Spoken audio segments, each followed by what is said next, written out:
What's up, guys? It is Kyle Whissel. I am filling in for Mr. John Kitchens today. I don't know what he's doing, but I am sure he is up to something very, very fun, enjoying the holidays with his friends, with his family. So, John, thank you for giving me the hosting chair today. I'm excited for it. This is my first time hosting Expert Mentors Weekly, and this whole thing was kind of a brainchild that John and Jay and Curtis and Daniel and I came up with. We wanted to come up with a way to, give back to everybody that's a part of Honey Badger Nation, Fast Forward Movement, to really share what it is that, we've all done to crush it in our businesses. And everybody has different things that they're good at. I did a episode where we talked a lot about what we do with video, where Dan Beer came on and talked about what he did with farming. And there's so many other people. I've been exposed to a lot of really cool learning opportunities from people all across the country that are coming on here sharing, what is their secret sauce? What is that one thing that they do that they absolutely crush it with and are better than anybody at? And in this business, that's really what you need. You got to have that one core thing that you do in your business that you focus on. And whether it's an up market, a down market, this is your core competency, that one thing that you do that always works, that is your bread and butter. It's your go-to shots, your go-to move. That's what you do in your business. So today I'm excited. This is one of the newest members of the crew here. We just got back from moose hunting in her hometown of Minneapolis. We got Julie Desrochers. Julie, welcome to the show. Thank you. Excited to be here. Yeah, so you just joined us at EXP. We did. So I think it's your like weekend right now. How has your first week been? It's good. It's been good. It's been really great. It's super exciting. Connecting with a lot of different cool people. Our team is really pumped up about our move, so that's been really great. Everybody's really excited, and I think just even having a change.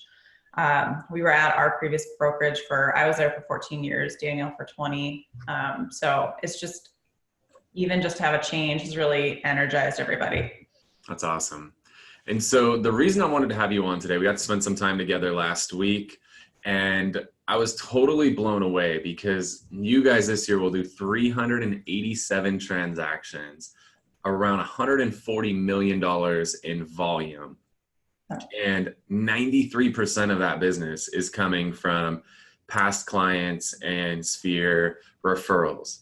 So today's show, I want to learn all about that from you. Like, I'm excited. You shared a little bit with me last week while we were out there, but I'm excited to learn more, to share it with everybody who's part of Honey Badger and Fast Forward so that we can implement that into our business.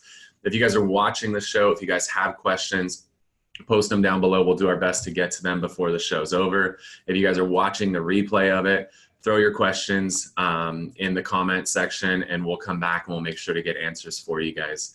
I'm going to do my best. Again, John is the master of this, so I'm just going to fill in today and do what I can. But Julie, just kind of break your business down to us. Again, you guys are in Minneapolis. You guys have referrals. You got somebody, they've got beautiful sleighs that they ride to go show houses because apparently it snows and stays white for like 5 months there. So, but anyways, go ahead, share a little bit about yourself, your team, and some of your business as well.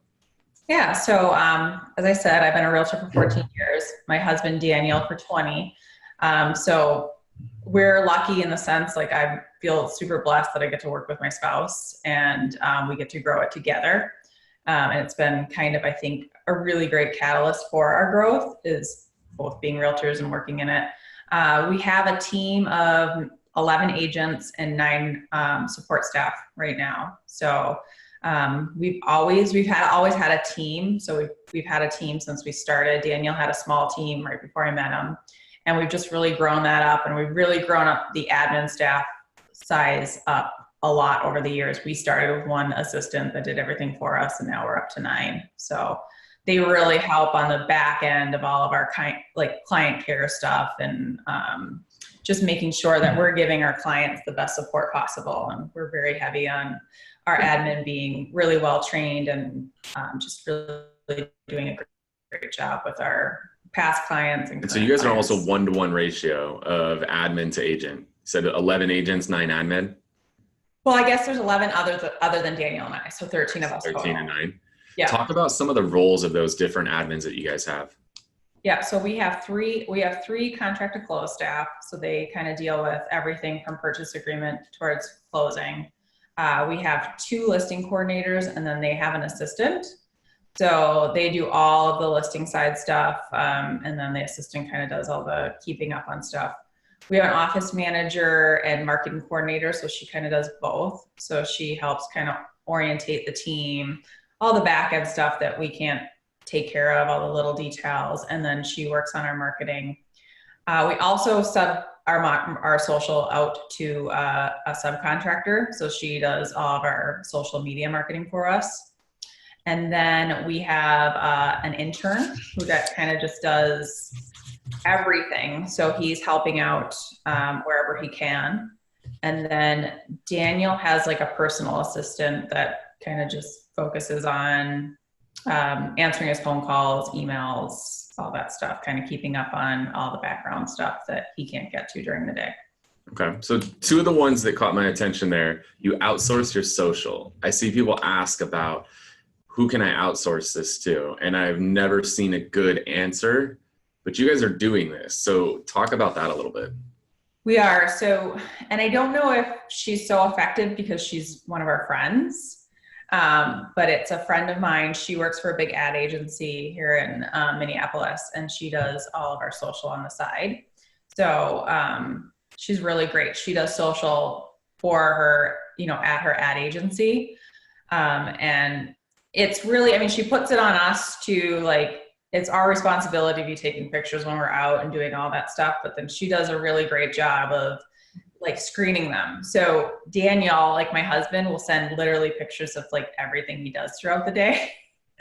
And some of them may not be stuff that's going to be interesting to put on social, but she does a good job of filtering through all that stuff to make it relevant for social, where I don't want to spend the time on thinking does this strategically work in our social? Is it going to look good on Instagram? That kind of stuff. She figures all that stuff out. We just get her content. So we're just continually giving her content to put out there, and then she kind of makes it work.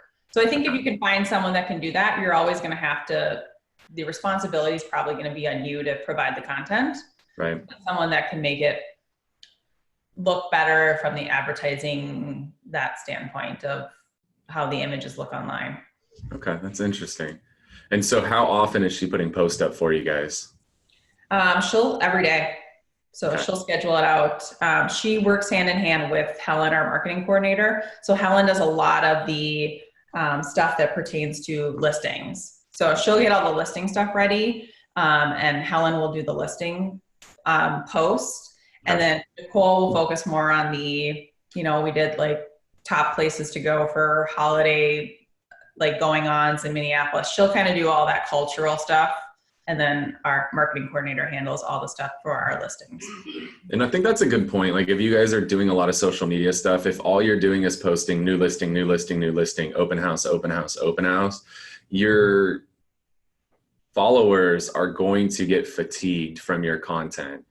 They get to a point where they just stop even looking at it. They just block it out because oh, they got another listing. They got another listing. It gets really, really stale and boring. So I think that's good to mix in some lifestyle stuff to help people understand what's cool in the community. In our analytics, our biggest hits for our posts are usually very personal stuff that we post. So pictures of Daniel and I, pictures of team members. And I know that some people love doing that, and then it's harder for some people to kind of get into the whole taking photographs when you're out doing stuff. But the stuff where we're out doing stuff and it's personal are our biggest posts that get the most reach. So give me an example of one on a team member. Would it be a picture of them walking through a house with a buyer? Kind of give me an idea of that. Yeah, so we've done that. We'll post the bio of our team member and then do a little more in depth. We did one where it was meet Chase. Chase is one of our agents, and it was Chase's picture. And then it was just a little very personal stuff about Chase, that he just got married and kind of things that are just more personal, not his stats. And those seem to do really well. Okay. I think people want to relate with you on a human level. We also entertain a lot and go out a lot. So we love to eat out. And whenever we're at a restaurant, we take pictures of the food. She'll tag us at the restaurant, and people like really want to know, where are you going? What are you doing? Okay. And those do really well. They took me to this place when we were out there. You'll have to look at my profile because the picture got a ton of views and a ton of reactions to it. But it was a waffle with gravy, an egg on top, and spicy fried chicken and syrup. Like, it was insane. But I took a picture of that while we were there, posted it, and like I probably had 100 people like, comments, react to it. I mean, it's crazy. People love food. Like, food is one of those things. It's food, fashion, fitness, and family. Like, those are the things that get reactions on social media. And if you're doing new listings, you know, you could talk about your new listing, but then if you follow it up and talk about the cool place to eat right around the corner from it, people dig that kind of stuff. And it's crazy, but there are people who will move to an area just because it's close to a restaurant. Yeah, we have clients all the time, and restaurants are huge here. So anytime we do anything with a restaurant, it's great. And then to get the restaurant behind it and build that relationship with the restaurant just really helps too. Awesome. And then the other one that caught my attention of your admins is an intern. Yes. So everybody would love to have an intern. Is your intern paid? He is paid. Yes. Okay. Yeah, he's paid. Okay. But he's great. He's going to school for real estate. He does, like, going back to the social, he had a little gig that he would do this summer where he'd post, and he was like Desrochers Realty Group intern. And it would be his perspective, like he'd be going and opening up these houses for us. We have some really high end like listings that he'd go out to, and he'd like post a little story from like his point of view at this cool big giant house, talking about it and stuff. So kind of gets another perspective and reaches out to another, you know, age group and genre of people. And the goal is for him to eventually be a part of your team? Yeah. Mm-hmm. Yep. Okay. Yeah, he's going to school at in Iowa right now. So. All right. Yeah. All right. So let's dive into how you guys generated, again, 387 closed transactions this year. 93% of them, she didn't say 90, not 95, 93, because they track to that level. You guys need to be tracking your numbers and know this stuff. So 93% of your business is past client sphere referral. So I've talked to a lot of people and they say that's what their business is built on, but I haven't talked to somebody like you who actually has a system that they follow, right? A lot of people are like, yeah, I just hang out with my friends and, you know, they send me business. Like, that's cool, but that's not something that can give you predictable results. It's not systematic. It's not repeatable. You're literally just winging it. You guys are different though. You guys actually have a system in place. So let's talk about that.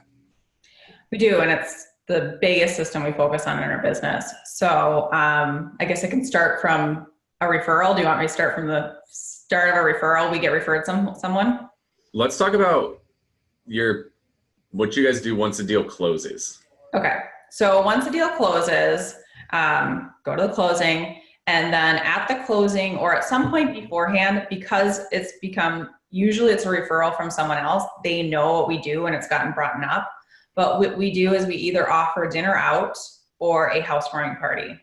So we'll throw the new homeowners a housewarming party. We send out the invites for them. So we'll do Evites. So we get a list of all their friends and family. We will provide food and then drinks. So we provide beer and wine. We set it up usually probably anywhere from 2 months out to, we've had them as far out as a year. So sometimes people want to get their house ready if they're doing a remodel or something. It kind of never falls off the table. So we send them a thank you after. Our assistants send them an email thanking them after the fact with a link to fill out a review for us on Zillow or Google. And then they also put in there, we've asked them at the closing, and then our assistants also put in there that Daniel and Julie would love to celebrate with you. Please let us know if you prefer doing a housewarming party or going out to dinner, and let us what time frame you're looking at. Okay. So once they get back to us, we get back to them and schedule that. So walk me through the more specific on the housewarming party. So you reach out to your client, they say, all right, I want to do the party. Yep. So then you guys tell them, hey, we'll handle it for you. Like, walk me through really step by step on it. Yeah, so all we tell them is all we need from them is we have an Excel sheet format that we send them. Fill this out with, who you want to invite to the party. We'll send out the Evite. We used to do snail mail invites too. We've gotten away from that. So it's just Evite. You can send them in the mail if you want. And then the only other things that they have to do, we tell them, is have the house clean and have room in their fridge for leftovers. Okay. We give them the choice of 3 different restaurants to cater from. We've been doing this for so long that we have systems set up with each restaurant, and it's easy for people to do. You can go to we do Qdoba. I know Qdoba's a national restaurant. So we have something set up with Qdoba where we have the same thing that we order all the time. And we just send them an email with how many people are for this party. So they know when we have a party coming up. And then once we get closer, we give them the invite count. So we do 3 restaurants here: Qdoba, Buca, which is an Italian restaurant, and Famous Dave's, which is barbecue. So they get to choose from that. And then we'll make modifications if they're heavy vegetarians or they have some stipulation on what they want for food. But usually we have the same things that we order at each restaurant because we want it, again, systemized. We don't want any mistakes.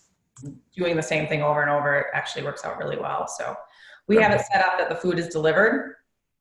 And then with the beer and alcohol, we work with a local liquor store here that they're great. They're a big regional liquor store, Haskell's. They know what we get. We tell them the amount of people, and they deliver that the day of the party to the homeowners too. Okay. How many people are you typically inviting? Is there a limit to how many? There's not a limit. I mean, I just don't ever think it's a good idea to tell someone that if they want to invite 100 people that they can't. Usually they'll be anywhere from 20 to probably 60 to 70 people. I do caution people. I say do you want to be able to talk to everybody? Like, keep in mind the size of your house. You don't want to invite 200 people and everybody be jam-packed in. People are usually a good amount of people for the size of the house. So. And then have you guys tracked your invite to show ratios, or invite to yes and then yeses to shows? Have you guys tracked the analytics on it that much? We haven't, no. But it seems like half the people that get invited show up. So if someone invites 60 people, we have 30 people at the party. Okay. And so food's catered, the drinks are brought in. Yep. 20 to 70 people, half of those show up. So you're typically looking anywhere 10 to 30, 40 people is pretty normal. Yep, exactly. Okay. And then are these morning, afternoon, night? When do you guys typically do these? So we do them Friday and Saturdays. Friday nights, we start them at 7. And then on Saturdays, we'll do 2. So one starting at 4 p.m. and one starting at 6 p.m. And so you're squeezing 2 in one day? Yes. And we go to the parties. So we'll show up about a half an hour into the party, stay for an hour, and then go to the next. So we kind of have them stacked so we can go to one right after the other. And then you go to dinner right after, right? We do. Party dinner. What would you say, Lauren had a question. So we got the number, Lauren, of how many people are invited. Do you guys have an idea of what the cost per person is or the average cost per party? I'd say the average cost per party is anywhere from $1,000 to $1,500. Okay. So, all right. They're not cheap, but again, these people, they're spending a lot of, you're making a lot of money off of them too. And they love them. I mean, buyers love the party and they're very appreciative when you're there. We have a lot of our clients that will get up and kind of tell everybody about us, and they're so happy that we threw the party for them. So when you guys are there, do you and Daniel stay together? Do you guys separate? Walk me through what your objective is once you get to the party. We just get there and we just mingle. So sometimes we'll be together, sometimes we'll walk around.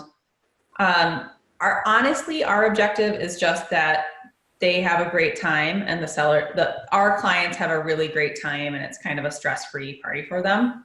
A lot of times we'll start picking stuff up. So we'll walk around and we'll pick up trash and we'll help out so our clients can work on, mingling and stuff. But we do talk to people, we'll mingle with people, we'll try to talk to people that are there. But our main goal is we find that the best goal is that they have a great time so that our clients are having a really enjoyable time. Okay.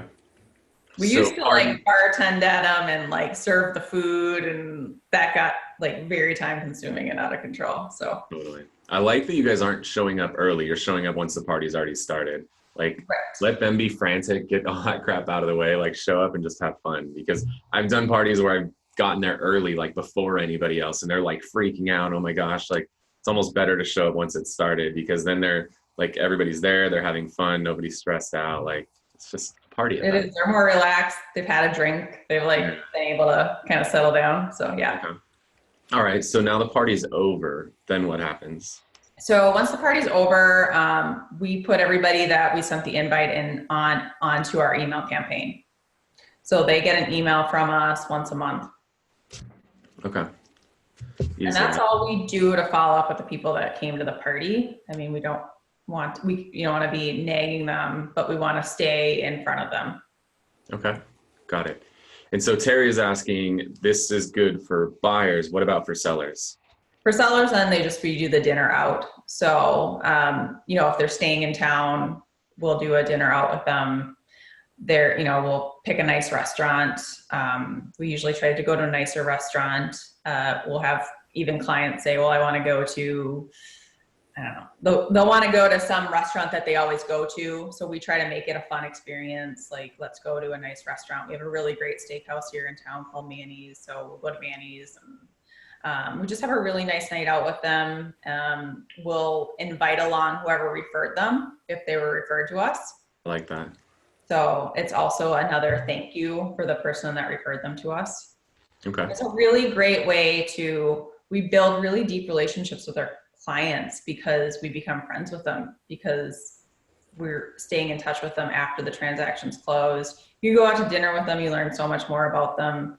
Stress of the selling of the house and all that stuff's over, and it's just kind of personal time with them. How far out from the closing to the actual dinner typically? The dinner, I mean, that is, again, whatever works with them in our schedule. We're usually booked out about a month and a half to 2 months for evenings. So again, we'll send out that email after the fact. And then if they want a dinner, we just send them available dates for dinner, and then they get to choose from some dates. All right. And one of the things I've learned over the years, you have to pin your clients down for these things. If you just tell them like, hey, we'd love to throw a party for you sometime, let us know when your house is ready. Or we'd love to take you out to dinner sometime. Like, let's stay in touch. Let's schedule something. It never happens. Like, you have to pin them down. At the housewarming party, at least a month out, I would say. Usually it's like 2 months out. Is that about normal for you guys? Housewarming party is probably usually at least 2 months out, because they want some time to get ready. And then I don't want to do a party, we want a month to get the invites out. Because, if we send out the invites 2 weeks before the party, the chances of as many people showing up are slim. So I'd say they're anywhere from 2 to, again, we'll get them really far out, but like you said, we keep up with people. We have a running list of everybody that's closed that year. And we probably look at it every couple months and then reach out to the people that we haven't done something with or done something for. Okay. I like that. Yeah. Are you doing any client gifts, or is the housewarming party or dinner the gift? The housewarming party or the dinner is the gift. We do send if they're a referral, we send the person that referred us, the client, a $25 gift card to either Target, Caribou, or Starbucks. Okay. And they get that regardless of the second we get the referral from them, our assistant sends them a handwritten note card from us with a gift card in it. So regardless of if it goes anywhere, we are always sending them something to acknowledge their referral. So what do you do about the weird clients? Because I've got clients that there's not a chance in hell I want to sit down for dinner with them. So how do you guys handle those? Like, I don't want to go to your party. I don't want anything to do with you after this closes. Like, you're freaking weird. How do you deal with those clients? I guess you probably don't follow up with them as much as. What are they like? I heard you throw parties for everybody, or I heard you take people out to dinner. When are we going to dinner? We offer it to everybody. So, but we just may not follow up with it as much if we've had other people throughout the years that have said, no, we don't want to do dinner. We don't want to do something else. So we'll send them a gift, or we'll donate. We've had a lot of people that would just rather have a donation to charity, so we'll do a donation in their name. But we've gotten to the point where if we really don't like the person, we've already passed them on to someone on our team to work with. Harry said you should send the intern to dinner with him. That's a good idea. Yeah, the intern can go take him and then post on social media about the awkwardness. I like that. Yeah. All right, cool. So every deal closes, they're getting invited to dinner or a housewarming party, typically 1, 2, 3, sometimes more months out. So I love all of that stuff. I think that that's great. I mean, one of the things that you guys will learn is you can go give somebody gift cards, but honestly, that's probably the weakest closing gift you could possibly give someone, especially give them a gift to like Home Depot, right? Mm-hmm. So you give them like $100 to Home Depot. They're going to go buy like a plunger. Like every time they're like unclogging their toilet with a plunger, like, are they going to think about you? And if they are thinking about you, is that how you want them to think about you? Like, that's not the best way to handle things. Like, this is a relationship-based business. Don't take the easy route and just try to go give a gift card or buy them something. Like, it can go such a long way to build relationships with these guys. I mean, the Desrochers are proof of it. 378 transactions, 93% of them from past clients, Sphere and referral. Like, that's insane. But it's because they're taking the time to get to know these people. Because what happens when you guys are in a transaction is it's very transactional. Every conversation you have is about a contingency, about an appraisal, about an inspection, all of that stuff. Once the transaction's closed, and now you can take your relationship from beyond the agent-client relationship and just become friends with people, it goes such a long way. And that's when they actually like, oh, this is cool. And you literally don't talk. You know, the conversation always, what I found in these dinners is it starts out talking about the transaction. How's the house? How's this? How's that? But then it transitions. And now you get to know, you know, where did you grow up at, and talk about more what you do for work and what do you guys do for fun, any trips you guys have planned. Do you guys have any kind of like general flow that you guys find happens at your dinners? I'd say that's kind of it. We'll start talking about the house and then we get really personal. We get really, I mean, some people are obviously more surface, but we get so in depth with people when we're at dinner with them. My husband will ask someone like anything. So no filter. He has no filter. It gets really personal. Sometimes I'm like, oh my gosh, I can't believe you just asked that. But, and if it's like not going well, we have like all these questions that we'll ask. Like if there's just not a lot of dialogue, which rarely ever happens, but we have, what's your favorite movie? I mean, we have all these questions that we'll ask people that are great conversation starters. So, but I mean, like literally some of our best friends are all clients now. Like the only friends in our lives that didn't start as clients were the people that I've gone to high school and college with. My husband's from Canada, didn't know anyone when he moved here. Everybody is from this business that we're good friends with. All right. Do you have those questions written out by chance? Or is it just kind of you do? Can you send that to me and we'll share it with the groups? Yep, definitely. Okay, cool. So yeah, guys, we'll post that when the replay gets posted of this training. We'll put that list of questions in there for you guys. But that's good just to have some of those probing questions, because there's inevitably going to be some conversations that just stall out. And the worst thing in the world is you're just sitting there staring at each other. Everybody starts pulling their phones out. So just to have some random probing questions that bring up conversation is clutch. So that's rad. Rick wanted to ask, do you guys do any kind of advertising at all at the actual party, like signs or business cards or anything like that? We put out business cards. That's it. Okay. So. Just put that out by the food and drinks, I'm assuming? Yeah. Yeah. Okay, cool. Other than that, we don't want to do anything that's too like in their face. Okay. All right. So we got dinners, we got housewarming parties. What else do you guys do to work your database? So we'll do, and we haven't been doing these lately, but we did do them for a while. We'll do happy hours. We have Target Corporation is based here, and we have a lot of Target clients. So over the years, we've had a lot of people that have worked at Target. So what we were doing for a while is we do quarterly happy hours for anybody that worked at Target that was one of our clients, or anybody that they wanted to bring with them. So we would do them throughout Minneapolis. Target's headquartered right downtown. We do it at a different restaurant in Minneapolis. We do 2-hour happy hour, pay for drinks and appetizers, and a lot of people would end up bringing other people that they work with. But it's just a great way to like keep in contact with our clients, and they've just been, I don't know what it is, if it's the age range of target, or I mean, they've just been an amazing referral source. All the people that work there, or they're out like your raving fans, like saying, hey, you have to call Daniel and Julie, when they know that someone's selling or buying a house. So Okay. And then are you guys using Evites to get people out for that too? yeah, we do Evites for that. Yeah. All right. And then do you guys use the texting that's built into Evite, or do you just send the emails out? We don't, we just send the emails out. Okay. They added texting recently. So you can now text people. So sometimes you don't have an email address for somebody, you only have a phone number, or vice versa. So Evite will allow text invitations to go out now, which is pretty cool. So that's something to add some people to what you guys are doing. Yeah, I love that. Okay. And then do you guys do what else for your clients? So we do 2 parties a year. So 2 big events in the fall. We do a big party at a local orchard. So it's like 5-hour party. We have it catered. We have entertainment. So we have a like singer guitar guy. We have 2 race cars that come. We sponsor a race car. So we have 2 race cars that come, that kids can sit in the race car. But there's like petting zoo, jumpy. We have a jumpy thing, face painters. So it's just a really like a whole day long activity for people to come out to. And then we do, we team up with our vendors. So our vendors will donate a prize, and then we'll do a drawing, and we sell raffle tickets for $1 a piece. And then the money raised from the raffle tickets go to Ronald McDonald House.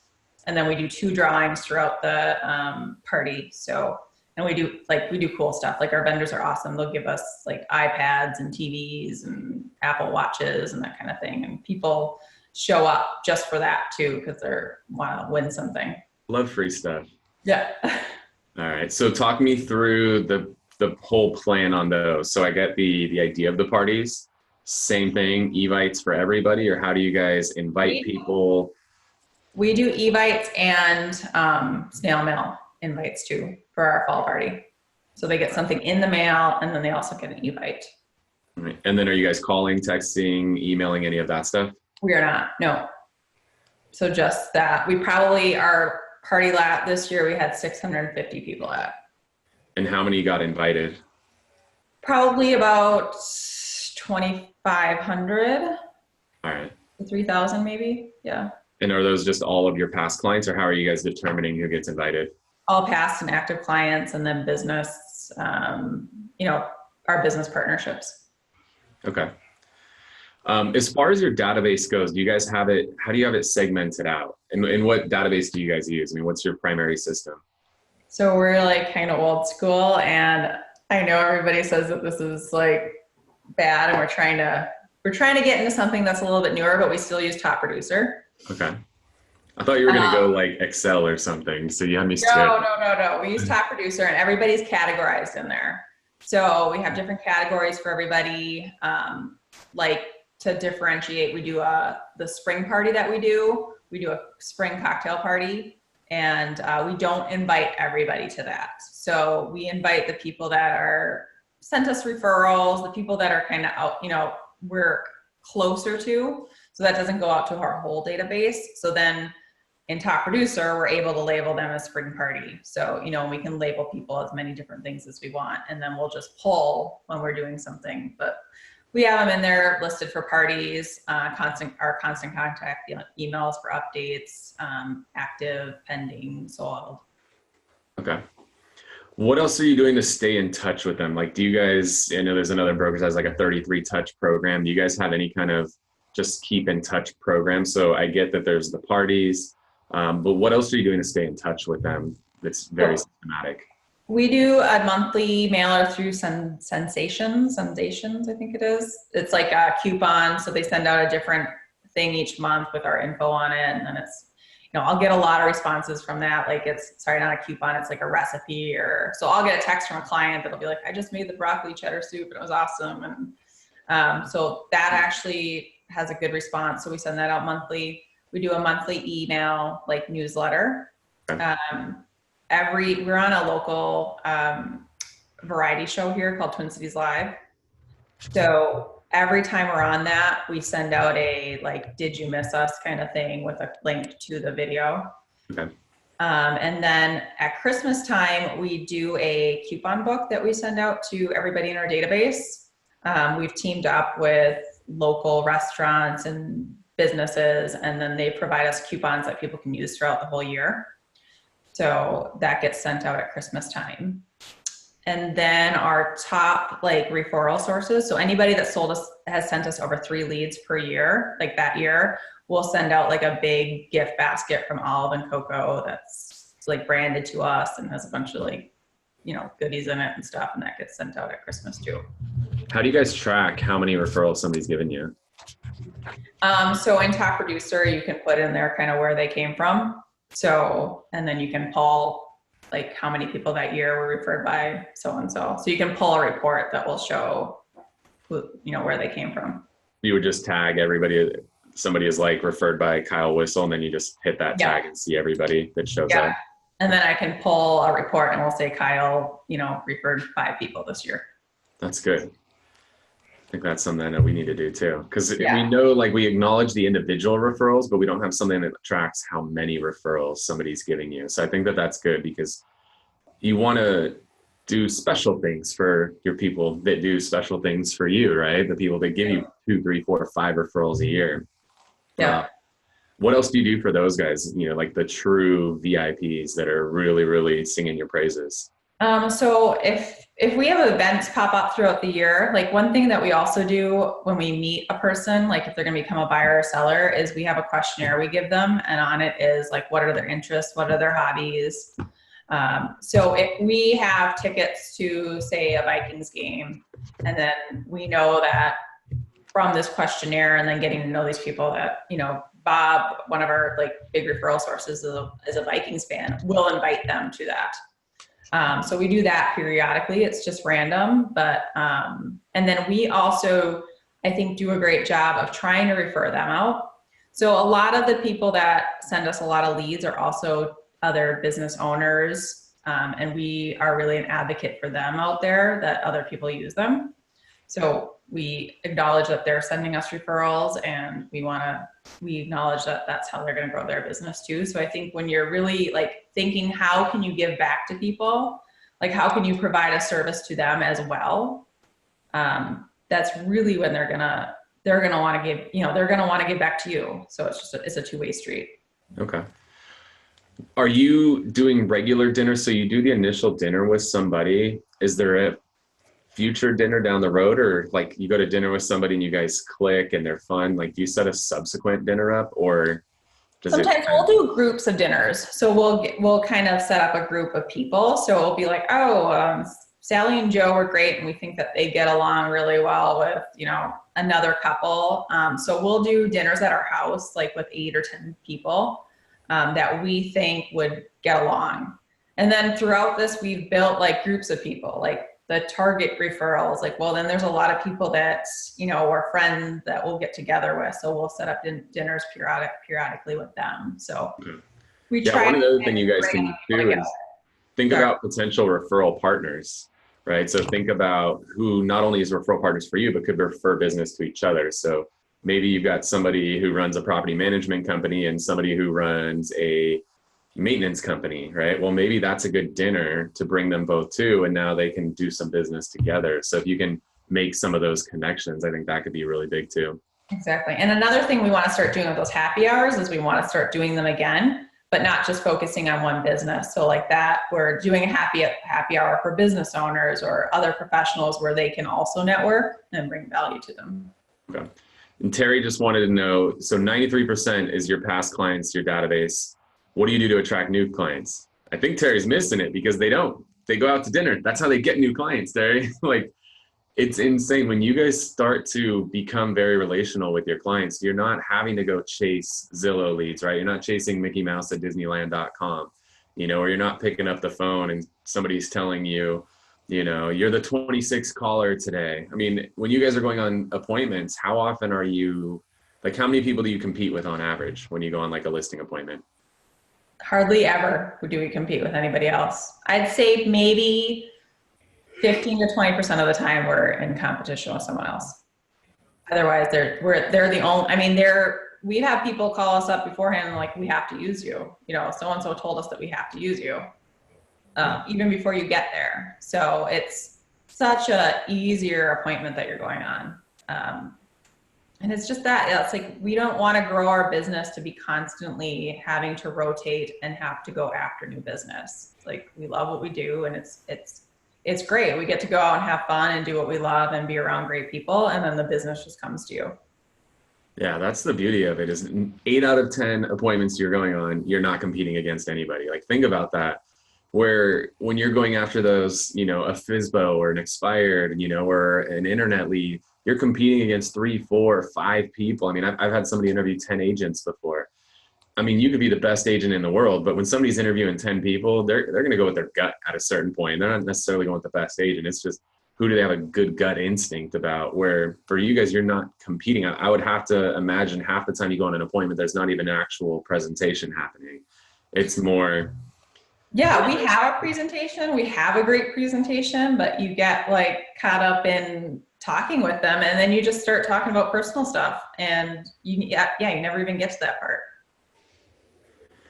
I love it. Terry said the business just comes to you. You create a fantastic business. That's beautiful. A couple other questions I want to hit on before we wrap up today. What percentage of your guys' production is you and Daniel versus your team? It's probably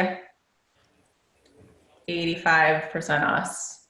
And then, you know, that's something that we are trying to now, like moving forward, that we're trying to get better at and grow, is like, what is the team, you know, like what the team is doing and stuff. So how do you decide when a referral comes in, if you're going to work it, if you're going to have your team work it? So we do a little differently than a lot of, I mean, we have like, our team members kind of become showing agents. So we really I don't really take out a lot of buyers at all. And Daniel doesn't take out a lot of buyers either. He loves taking buyers out, actually, oddly enough, and he'll do it when he can squeeze it in, or if they're like a, you know, a higher price buyer. But what happens is we'll meet with them. So we'll both meet with them. We'll get them set up. They're working with us and they're working with our staff, but when they want to see a house, one of our team members will jump in and show the house. And so if one of your team members helps on a deal, when you go do the party or the dinner, do you typically invite that team member? We do. Yeah. Mm-hmm. Okay. Yep. Yep. Like, so they'll come out to dinner with us you know, not all the time, but sometimes, you know, sometimes if they can fit in their schedule. They're always invited to the party. I mean, our clients are always inviting them to the party and wanting them to the party too, because they've formed a relationship with them as well. Okay. How do you guys pay your agents when they just act as a showing agent for you? So we pay them a bonus. So they get kind of compensated hourly if it doesn't go through, but if they write the purchase agreement, they get a bonus at closing. What's that bonus if you're okay sharing? 1,500. How much? 1,500. 1,500. Okay. So you said they write the offer, or do you guys write the offer? They write the offer. And so they write it, they negotiated everything.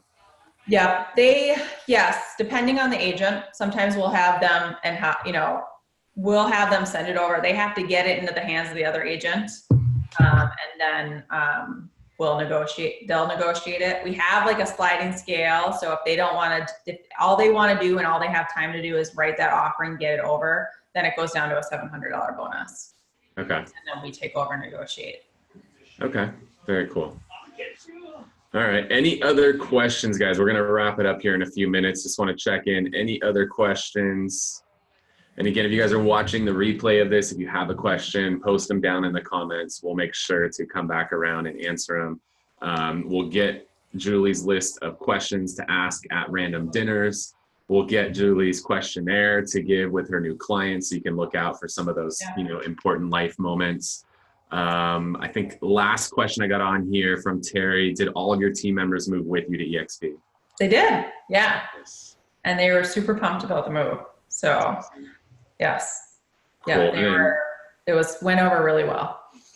Any advice for people that, everybody who's watching this is already in EXP with us, but if somebody's talking to a team, something yours, right, a high caliber team, any advice for them to give that team that's thinking about coming over to ensure that they retain all of their agents?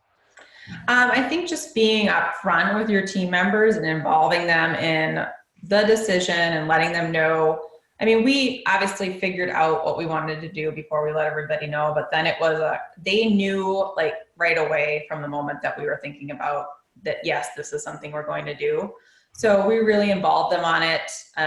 They're all really excited about the revenue share opportunities. So I think just really educating them on everything. So we were really trying to educate them on all the benefits for them also in moving over, and the fact of the growth that they're going to have and they're going to be able to have with the revenue share. And they're all like excited. We had a meeting this morning about what they can do to like now go out and meet other agents and get them to move over to EXP, and everybody's like super excited. So Love it. And last question, Lauren, just want to know, are your buyer's agents full-time? yes. Yep. Everybody on our team is full-time. Okay. Goal for 2019. 200 million. 200 million. I love it. That is a lot of freaking houses in Minnesota. It's a lot. I know. And it's everybody's in igloos for the next 5 months. So it's not that bad up here. It's a lot of homes. All right, Julie. Well, I want to thank you for coming on. And there's a lot of awesome info. Again, if you guys watch this, this is the smartest way to run a business. It is the least expensive and the most fun way to do it. I know on our team, we look at our numbers, and when we generate a transaction from Zillow, we're looking at the average cost is anywhere from $2,500 to $4,000 to get one transaction out of Zillow. Think about, instead of how many dinners could I go to, in place of that. Let's say they're $300-400 a dinner. I can go to 5 or 6 dinners, and how many transactions am I going to get out of those versus that one Zillow lead? And how many calls do I have to make from all these other Zillow leads to actually convert one of those into a transaction?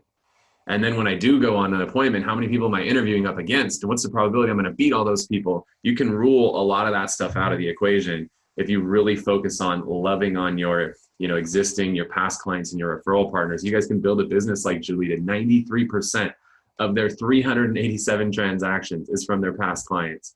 And instead of being on the phones cold calling a million people, they're at a really cool restaurant having dinner and getting to share with friends and family and have drinks. I mean, I don't know about you, but I know I'm going to take a lot from this. I'm going to implement it into our business. I hope that you guys do too. I want to thank you guys so much for tuning in to Expert Mentors Weekly. Thanks, guys. Thanks, everybody.